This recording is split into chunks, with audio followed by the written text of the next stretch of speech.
No programa Hora e a Vez da Pequena Empresa de hoje, você vai ver. O Ministério do Trabalho e Emprego anunciou que o Programa Nacional de Microcrédito Produtivo Orientado teve crescimento de 62,57% no segundo trimestre de 2012. Acompanhe mais detalhes com o professor José Eduardo Amato Balian. No quadro Pequena Notável, conheça uma empresa da cidade de São Paulo que é especialista na fabricação de caixas promocionais e possui uma extensa cartela de clientes. Entre os dias 11 e 14 de outubro, aconteceu a Expo Noivas e Festas, no Expo Center Norte, em São Paulo. Nossa equipe foi ao evento e trouxe mais notícias a você. E ainda, confira uma entrevista com o sócio da área de tributos da KPMG, Murilo Melo.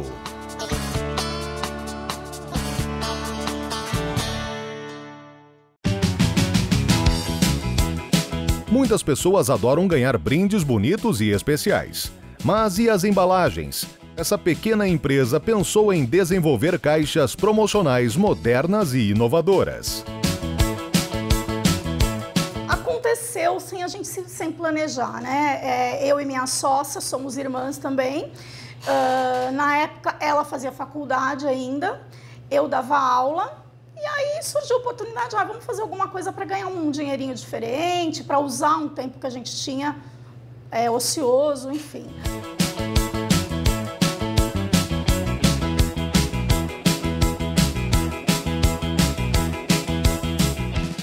E aí começamos com uma máquina de gravação para fazer alguns presentes. A gente ofereceu na época para algumas escolas e nós embalávamos bem bonitinho as coisas, tal. Eu sei que de presente acabou virando mais a questão de estar fazendo a própria embalagem, né?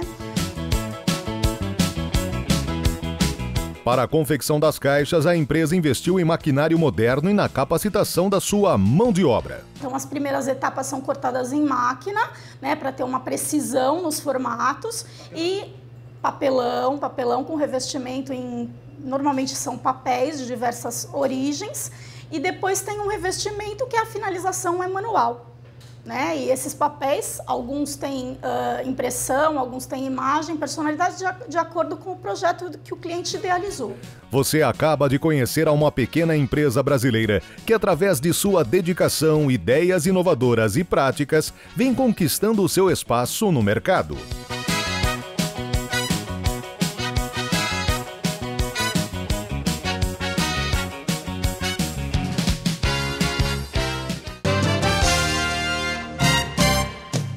Entre os dias 11 e 14 de outubro aconteceu a edição de primavera da Expo Noivas e Festas, no Expo Center Norte, em São Paulo.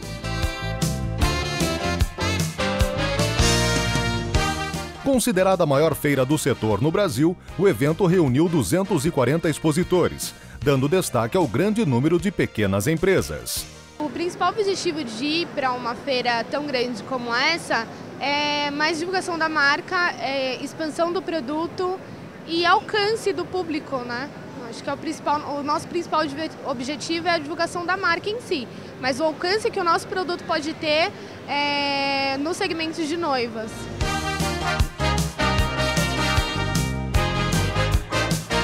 Além de conferir o que é tendência para as noivas e noivos, os visitantes puderam conhecer as principais novidades para festas de casamento, debutantes e eventos corporativos.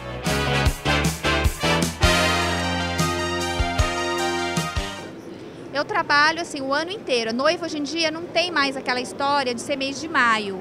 Eu trabalho o ano inteirinho com noiva. Mês de janeiro é maravilhoso, mês de abril é muito bom.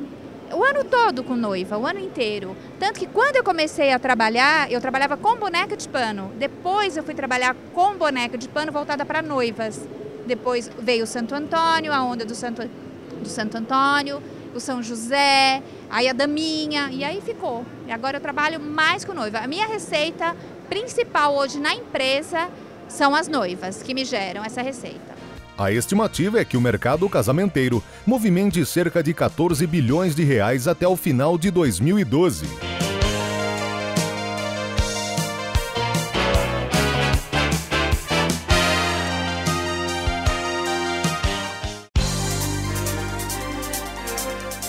Você está assistindo A Hora e a Vez da Pequena Empresa.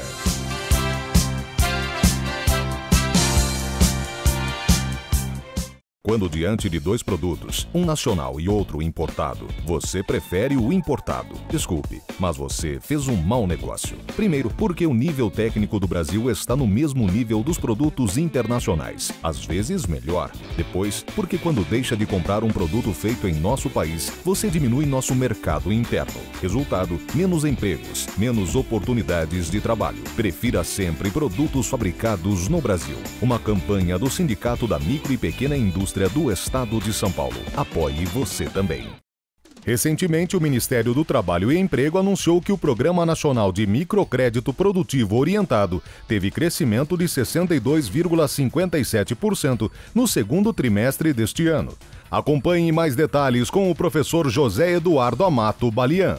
Enquanto que o volume de crédito da economia como um todo cresce 17%, 18%, o crescimento para esse segmento específico das micro e pequenas empresas foi de 62,5%, representando um volume muito maior do que o crescimento médio da economia.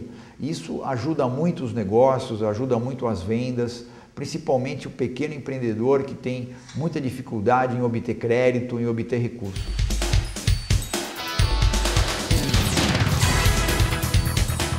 Os benefícios para o desenvolvimento da indústria e da economia também são muito significativos, muito importantes, porque a pequena empresa emprega muita gente e tendo mais crédito, né, você consegue comprar mais matéria-prima, você consegue produzir mais, consegue dar mais crédito para os clientes e isso movimenta bastante a economia, gera mais negócios, gera mais empregos.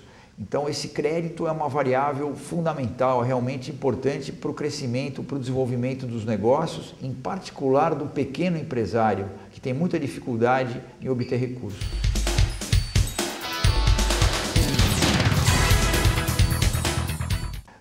Os bancos têm sido bastante cautelosos nessa forma de empréstimo, as pessoas também sabem que se não pagarem não vão obter mais recursos.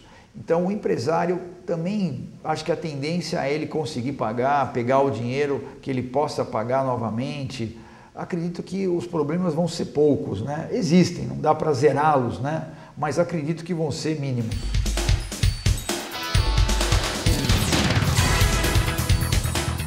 De uma maneira geral, acho que as perspectivas são muito favoráveis, como é o próprio crescimento da nossa economia. Os bancos, com a queda da taxa de juros, os bancos vão emprestar cada vez mais dinheiro para a sociedade, para as empresas, para as pessoas, e esse segmento do microcrédito é um segmento que deve crescer até mais rápido que o próprio crescimento do crédito normal. Então as perspectivas são muito favoráveis, né? São muito animadoras para esse segmento. Esta é uma boa notícia para todos os empreendedores de micro e pequeno porte do nosso país.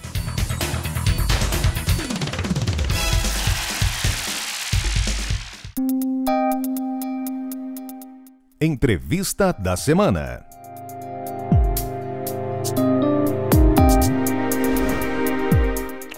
O nosso convidado de hoje é Murilo Melo, que é sócio do Departamento International Corporate Tax da KPMG. É um prazer tê-lo conosco. E o que é isso? Muito obrigado, Cor. É um prazer estar aqui hoje também, podendo falar para você, para todos os telespectadores que vão estar nos assistindo.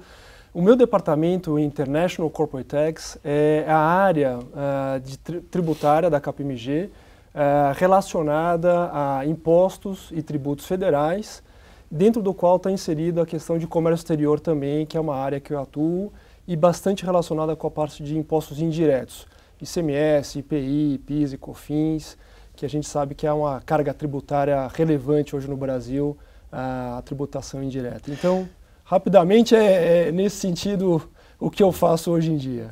Ou seja, Murilo, realmente é uma área altamente explosiva e no epicentro de todas as grandes discussões econômicas hoje no mundo. Correto. Isso é real. Exatamente. Então vamos começar perguntando pelo Brasil. Recentemente, os Estados Unidos mandou formalmente uma reclamação dizendo que o Brasil estava adotando medidas protecionista. Com a sua avaliação. Veja bem, Curi, eu acho assim, é um tema bastante controverso, vamos colocar dessa forma. Ao mesmo tempo que nós temos uma pressão de desenvolver a indústria nacional, tem uma questão também de tecnologia, de inovação, que o produto estrangeiro traz. Em certos casos. Em certos casos, exatamente. De que forma que eu vejo isso? Eu acho que o governo brasileiro ele vem atuando de uma forma bem eficaz para determinados setores, de investigação, da alíquota do imposto de importação, da alíquota do imposto de produtos industrializados, mas ao mesmo tempo você nota que existe um movimento de gerar uma cadeia produtiva trazendo produtos de fora, subsidiados por outros países e que de certa forma entram numa competição desleal ou desfavorável com produtos locais que são produzidos aqui no Brasil.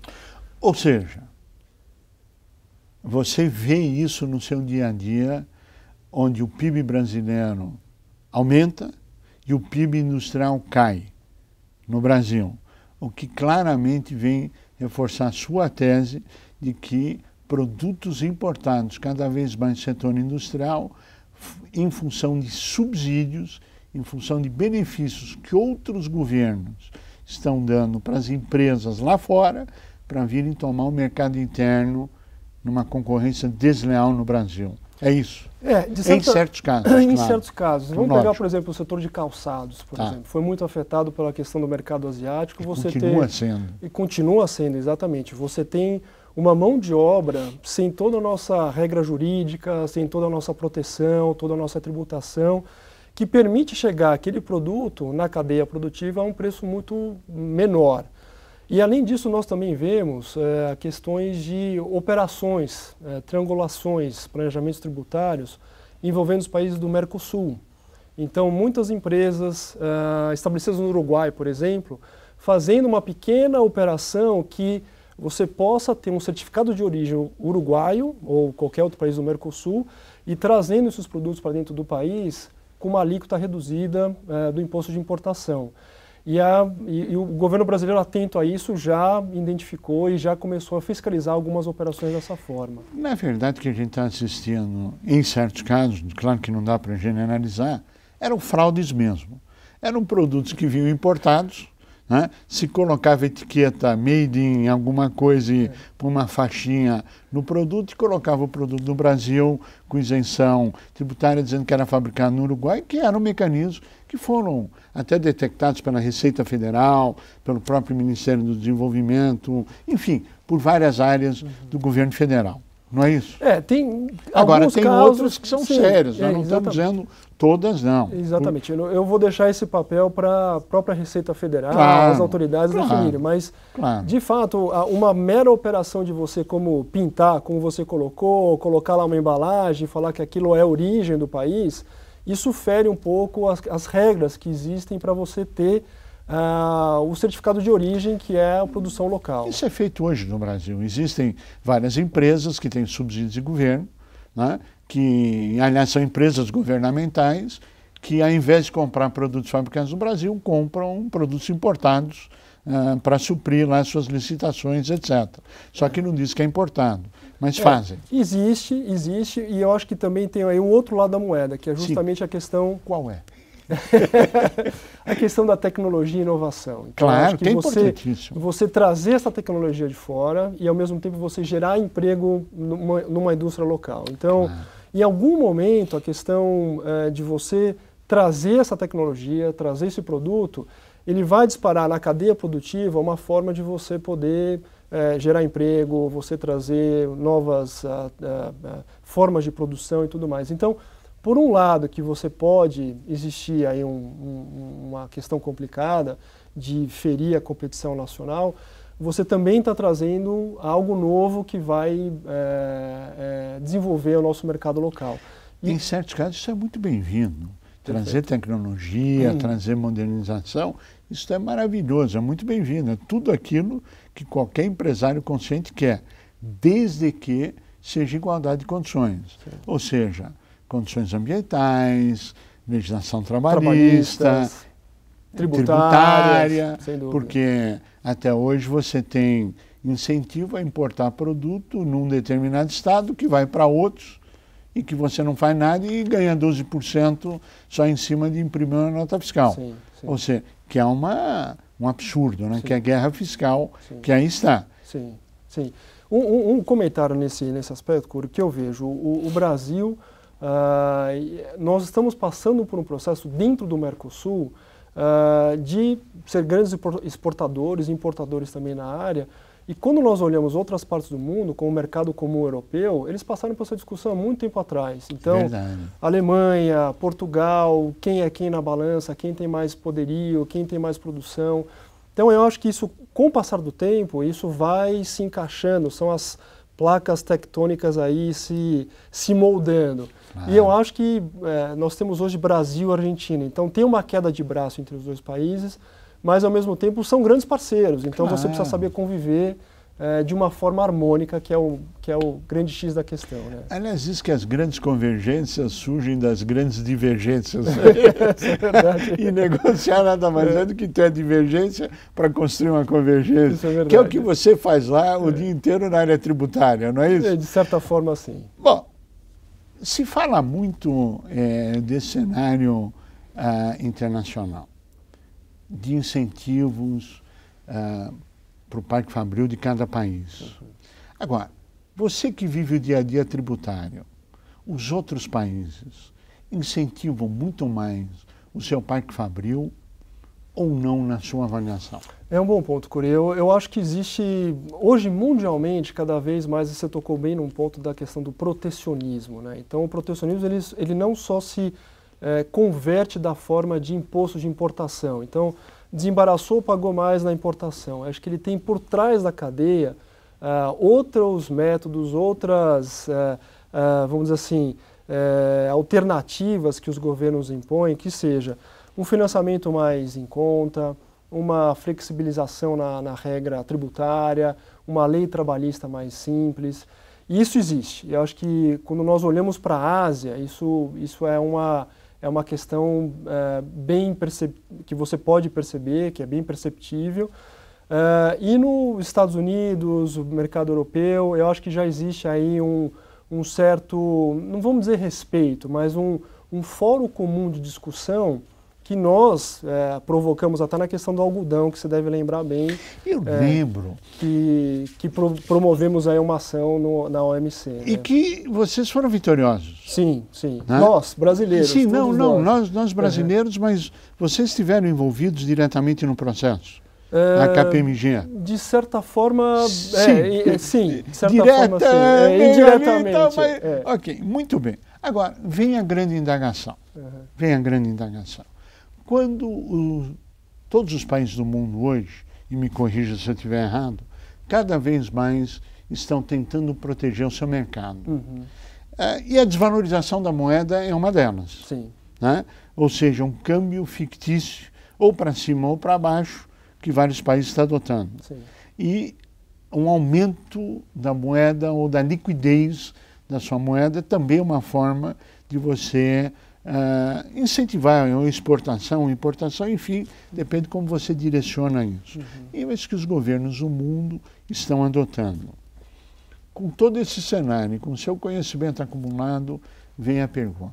Quando os países do mundo boicotam o produto brasileiro através de barreiras, proteções, etc., e o Brasil tem que ir à OMC para se defender, quantos anos isso demora?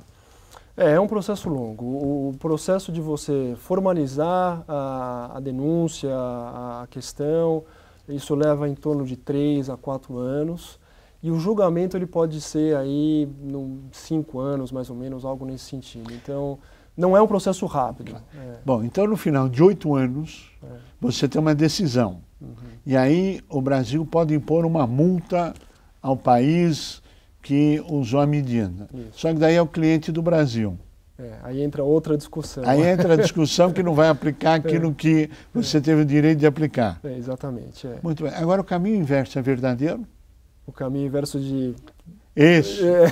O caminho inverso é verdadeiro? Pode ser verdadeiro. Eu acho que hoje em dia existe um fair play, vamos colocar dessa forma. Então, acho que é um fórum em tese neutro, apesar de ser a OMC. Então, acho que esse processo legal ele se aplica a todos os países. Eu acho que o ponto, a diferença que pode existir é na aplicação da multa, que é aí que vai existir medidas protelatórias, negociação, trade-off. Não, te dou aqui, me libera ali, e aí vai e tal. Mas o processo em si, eu acho que ele é um processo que ele corre em pé de igualdade. Não, claro, é um processo fair. É um claro. tribunal. Não, a OMC nós não estamos questionando a OMC. Nós estamos questionando as acusações que o Brasil tem recebido ultimamente de medidas protecionistas. Sim. Porque colocou uma lista de 100 produtos com até 25% de imposto, quando podia 35%. Então, Exato. Nós não vemos nada de protecionismo, mas queremos ouvir a sua opinião. É protecionista ou não é protecionista? Está dentro, não, vamos reformular. Está dentro da legislação e da regra da OMC a alíquota de até 35%? Está, em princípio está. Você tem condição de observar a alíquota máxima, a alíquota mínima. Então, a questão é de que forma que isso é visto lá fora, porque são setores que, de certa forma, atraem já um produto final acabado. Claro. E existe uma pressão da indústria internacional querendo questionar aquela medida. E pegar o nosso mercado interno e os empregos do Brasil, que é a regra do jogo. Faz como o Brasil quer pegar parte dos empregos, das empresas, na participação no mercado internacional. Né? Então, não é um jogo de santinho, é um jogo que um quer pegar o mercado do outro, os empregos no seu país e o crescimento econômico do seu país. Exatamente. Para a gente finalizar, que estamos chegando ao final do nosso tempo, a grande indagação, na sua avaliação, o futuro, curto, médio e longo prazo. Você vê um aumento de importações, você vê o fortalecimento do Parque Fabril brasileiro, você vê a insolvência do Parque Fabril brasileiro, com a sua avaliação para quem é industrial e está nos assistindo. Curi, eu vejo as suas duas primeiras colocações talvez como o futuro. Eu não consigo hoje precisar 50-50, 80-20, o que vai acontecer, mas eu acho que o Brasil, nessa questão de importar, a importação vai continuar, claro, pela questão de inovação, de tecnologia, de falta de similar. A questão é de que forma isso pode afetar ou não o mercado. E nós temos desde exportação de commodities até exportação de aviões. Claro. Então a gente tem um parque muito diferenciado.